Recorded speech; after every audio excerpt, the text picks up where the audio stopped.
Nabasa mula sa mga gawa ng mga apostol. Noong mga araw na iyon, sinabi ni Esteban sa mga tao, sa matatanda at sa mga eskriba, "Napakatigas ng ulo ninyo, di pa nababago ang inyong kalooban, ayaw ninyong dinggin ang katotohanan. Kung ano ang ginawa ng inyong mga magulang, iyon din ang ginawa ninyo. Lumalaban kayong lagi sa Espiritu Santo.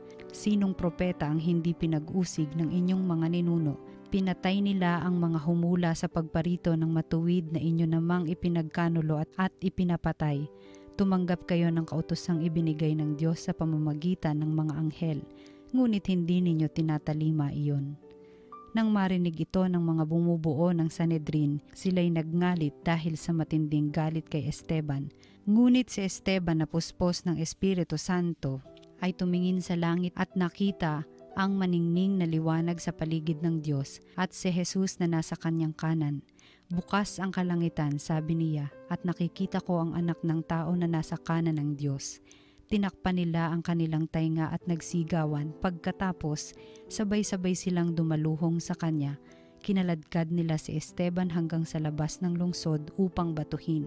Hinubad ng mga saksi ang kanilang mga kasuotan at iniwan sa isang binatang nagngangalang Saulo, at pinagbabato nila si Esteban na nananalangin naman ng ganito, "Panginoong Jesus, tanggapin mo ang aking espiritu."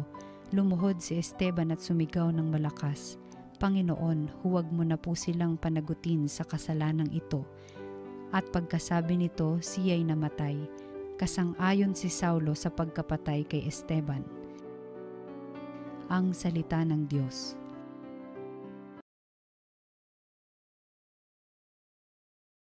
Poon sa mga kamay mo, habilin ko ang buhay ko.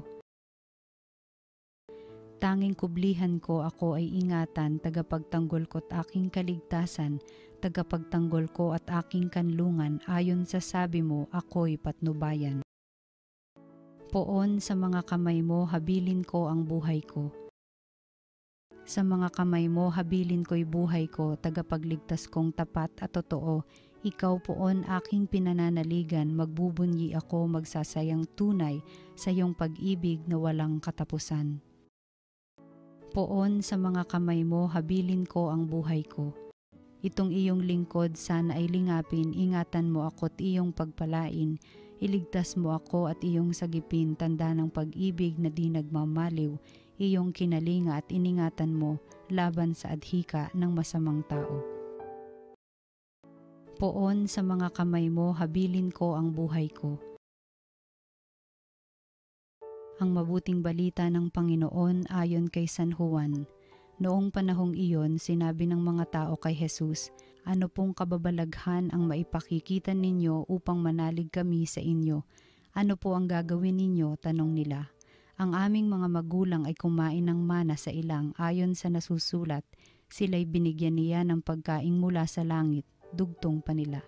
Sumagot si Jesus, "Dapat ninyong malamang hindi si Moises ang nagbigay sa inyo ng pagkaing mula sa langit, kundi ang aking Ama.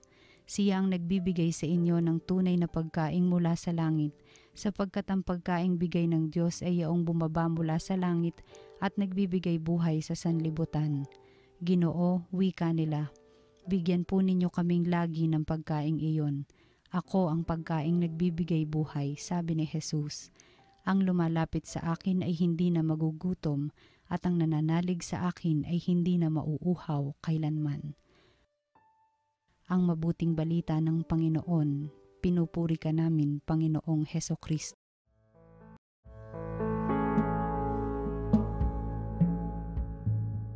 Magandang araw mga minamahal naming kapatid kay Jesus. Samahan po natin ang isa't isa sa pagninilay sa salita ng Diyos, salita ng buhay. Ako po si Father Paul Jacome mula po sa Archdiocese of Manila. Ang tao, para po bang sinasanay ng mundo na maging sigurista? Gusto parating may tanda, gusto parating may kakaiba. Ito rin yung naglalarawan sa kung ano yung nangyari sa ebanghelyo natin ngayon. Mga bagay na sana kagilagilalas, no? Narinig po natin, humingi ng tanda kay Jesus ang mga tao sa ebanghelyo. Pero ang sabi doon, Anong kababalaghan ng maaari mong ipakita sa amin, no? Para maniwala kami sa iyo. Para bang nagkaroon sila ng amnesia, no? Kung atin pong ipipihit ng konti yung panahon, pag binalikan po natin nung mga nakaraang linggo, narinig naman natin doon. Para bang nakalimutan ng mga tao kung paano niya pinakain yung libu-libong mga sumunod sa kanya. Sa pamamagitan lang ng 5 tinapay, sa pamamagitan ng 2 isda. No? Siguro kasi itinuturing nila ito na para bang isang beses lamang na pangyayari. Samantalang kung ikukumpara ito doon sa mana na kinain ng mga ninuno sa disyerto, paulit-ulit, araw-araw sa loob ng maraming taon. O baka naman, sa iba, no, sa kanilang isipan, si Moises talaga ang dakilang manggagawa ng himala, hindi si Jesus. Pero alam natin mga minamahal kong kapatid, anuman po ang dahilan ng paghingi ng tanda ng mga tao, agad nilinaw ni Jesus kung sino talaga ang nagbigay ng mana sa kanilang mga ninuno. No? Sinabi ni Jesus, hindi si Moises ang nagbigay sa inyo ng tinapay mula sa langit. Ang aking amang nasa langit ang nagbigay sa inyo ng tunay na tinapay na mula sa kalangitan. Madalas akala po natin, no, sa lahat ng mga magagandang nangyayari sa buhay natin, para bang deserve natin ito, sapagkat alam naman natin, para bang nagsusumikap naman talaga tayo. Pero minsan, kapag sunod-sunod, kapag hindi natin maipaliwanag ang mga magagandang pangyayari, para bang pakiramdam natin nagpapakitang gilas lang ang Diyos sa buhay natin. Pero tandaan po ninyo mga minamahal kong kapatid, paalala, hindi lang naiiwan sana sa pagkamangha, dahil hindi naman lang pagkamangha ang nais niya, kung hindi ang ganap na pagsampalataya. No?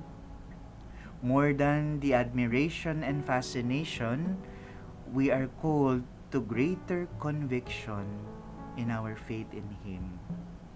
Laging nais ni Jesus na dalhin tayo sa mas malalim na antas, kaya nga hinahamon niya na palalimin ang ating pag-unawa sa kanyang kalooban para sa buhay natin. Maaring isipin natin na masisiyahan tayo sa mas maraming tinapay, ngunit alam ni Jesus. Alam niya ang tunay nating inaasam. Alam niya na ang ating hangarin ay higit pa, sapagkat tayo ay nilikha hindi lang para sa makamundong tinapay, kung hindi para sa tinapay ng Diyos. No? Binanggit ni Jesus at tahasang paulit-ulit na ipinapaalala, sapagkat ang tinapay ng Diyos ay yung bumaba mula sa langit at nagbigay buhay sa sanlibutan. No? Hindi pa po alam ng mga tao noon kung sino ang kanilang kinakausap o kung ano ang kanyang sinasabi, ngunit nauunawaan na nila ng sapat, no? Nauunawaan nila ng sapat upang magkaroon ng pagnanais para sa isang tinapay na nagbibigay buhay. Kaya nga ang sabi nila, no, Ginoo, bigyan mo kami palagi ng tinapay na ito. Nang makita ni Jesus na lumalago ang kanilang espiritual na paghahangad, sa wakas, inihayag niya kung sino siya, kung sino ang tinutukoy niya. At panaalala muli ni Jesus, ako ang tinapay ng buhay. Ang sino mang lumalapit sa akin ay hindi na magugutom, at ang naniniwala sa akin ay hindi na mauuhaw kailanman. Ang kahangahangang pagpapahayag na ito ay nagbibigay rin sa atin ng isa pang hamon. No? Sinabi doon, ang lumalapit sa akin ay hindi na magugutom kailanman. Those who come to me. No? Ang paglapit kay Jesus ay nangangahulugang pagtalikod sa lahat ng mga bagay na hanggang ngayon inaasahan natin. Ito yung mga bagay na pinipilit nating pumuno sa buhay natin. Pero mayroon pa tayong isang inaasahan, no? Yung mas malalim na gutom ng buhay natin. Gutom para sa kahulugan, sa pagtanggap, at sa iba yung pagmamahal na nais nating kamtin. Kaya nga po sinasabi sa atin, ang pagpili kay Jesus, ang pagpili sa Kanya, ay nangangahulugan rin ng pagtalikod sa mga bagay na nauna nating para bang inuuna, tulad ng kapangyarihan, mga ari-arian, yung mga bagay na puro palabas lamang.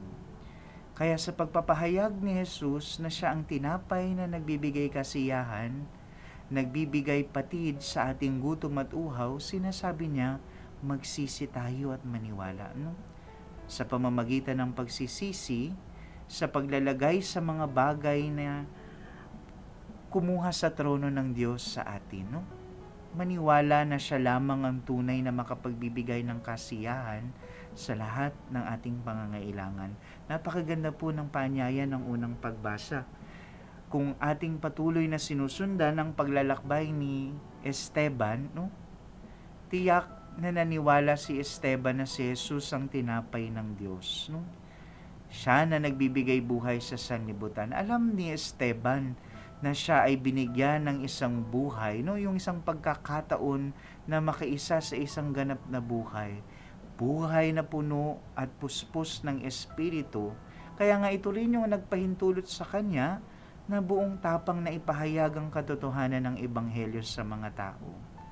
Narinig natin, no? Buong tapang niyang inihayag ito kahit sa mga matatanda, kahit sa mga eskriba. Naroon ang kanyang pagpapasalamat sa misyon, kaya tinupad niya ito hanggang sa wakas, kahit hanggang sa pag-aalay ng kanyang buhay. Gayunpaman, ayaw tanggapin ng mga tao ang kanyang daladalang mensahe. Ayaw nilang magsisi at maniwala. Pinili nilang tanggihan ang mensahe. Nagpadala sila sa silakbo ng galit at pinatay nila si Esteban. Pero kapansin-pansin, si Esteban sa kanyang pagtsatsaga, kahit sa harap ng lumalalang puot nila, wala siyang ipinakitang senyales na siya'y natatakot. Batid dito, hindi siya nagugutom o nauuhaw sa pagtanggap ng tao o kahit sa mismong pagliligtas mula sa kanilang mga kamay. No? Alam ng magiting na saksi, alam ni Esteban na mayroon pa siyang higit na maiaalok sa mga tao. Kaya nga umasa pa rin siya na tatanggapin din nila ang tinapay na bumaba mula sa langit na magbibigay buhay sa sanlibutan. Ang pananampalataya ni San Esteban na ating natunghayan ay pinagtibay nang tumanggap siya ng pangitain ng kaluwalhatian ng Diyos. At alam rin natin, dahil dito siya'y napuspos ng Espiritu Santo, nagawa niyang magmahal gaya ng pagmamahal sa kanya ng Diyos. Kaya nga sa dulo ng kanyang buhay, sinabi niya, huwag mo na po silang panagutin sa kasalanang ito. Napansin niyo po, ang galit ng mga taong sumugod sa kanya, ang pisikal na panghahawak at ang mga bato na bumabayo sa kanyang katawan, wala sa mga ito ang maaaring ihambing sa kapayapaang hatid sa kanya ng kaluwalhatian ng Diyos. Siya'y lubhang pinalakas sa kalooban, kaya ang panlabas na pananakit at pambabato ay hindi siya nadaig. At ito rin yung ating hangarin. Saint Stephen was so strengthened interiorly that the exterior pains of stoning did not overcome him. Yung pagpapakatatag sa kalooban natin at sa pananatili sa Diyos. Kaya kahit anong pait at sakit, hindi ito nadaig. Ipinapakita sa atin ni Esteban kung paano mabuhay ng may ganap na kalayaan. No? Hindi nagugutom o nauuhaw sa anumang sigaw ng mundo at alok nito, kung hindi ganap lamang na paghahangad ng kalooban ng Diyos. Mga minamahal kong kapatid, huwag po nating hangarin ang napakaraming tanda at kababalaghan sa buhay. Sa mundong tigib ng kasinungalingan at pagdududa, ang paanyaya ng Diyos, maging saksi. Maging patotoo daw po tayo sa Kanya, sa Diyos na siyang pumapawi sa mga pinakamatitinding gutom at pinakamalalalim na uhaw ng ating buhay. Ito nawa ang ating maging hiling. Ito nawa ang maging lakas at sandigan natin sa pagyakap, lalo't higit habang tayo'y umuusad sa ating paglalakbay sa panahon ng Pasko ng pagkabuhay. Amen.